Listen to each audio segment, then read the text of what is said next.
कन्हैया की बाल लीलाएं पार्ट 2। देवकी का 8वां पुत्र ही उसका वध करेगा।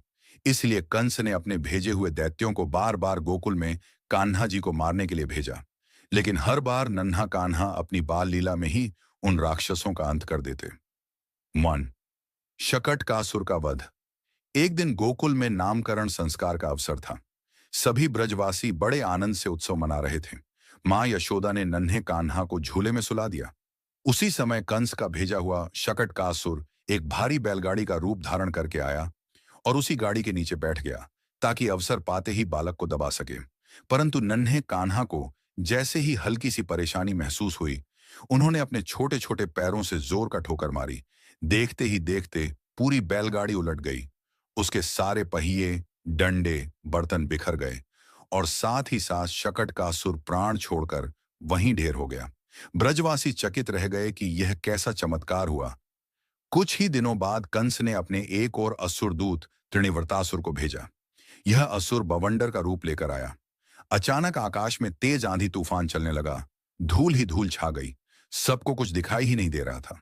इसी अवसर पर त्रिनिवर्त ने कान्हा को अपनी भुजाओं में उठा लिया और आकाश में बहुत ऊंचाई तक ले गया।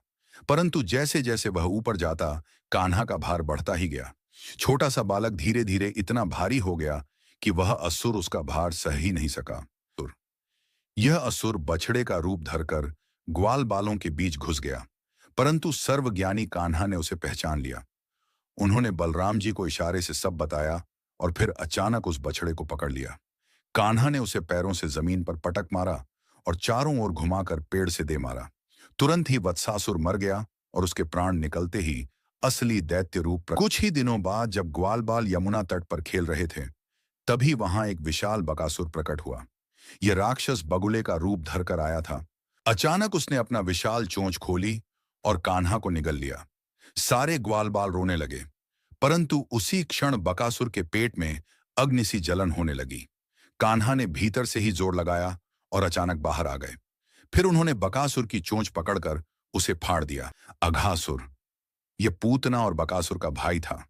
उसने सोचा कि अपने भाई बहन का बदला लेगा।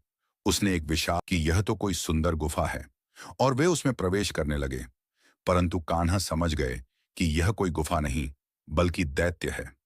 जब सभी बालक उसके भीतर चले गए, तभी कान्हा स्वयं भी उसमें घुस गए। अघासुर ने अपना मुंह बंद कर लिया। परंतु उसी क्षण कान्हा ने अपना शरीर इतना विशाल कर लिया कि उस असुर का दम घुटने लगे।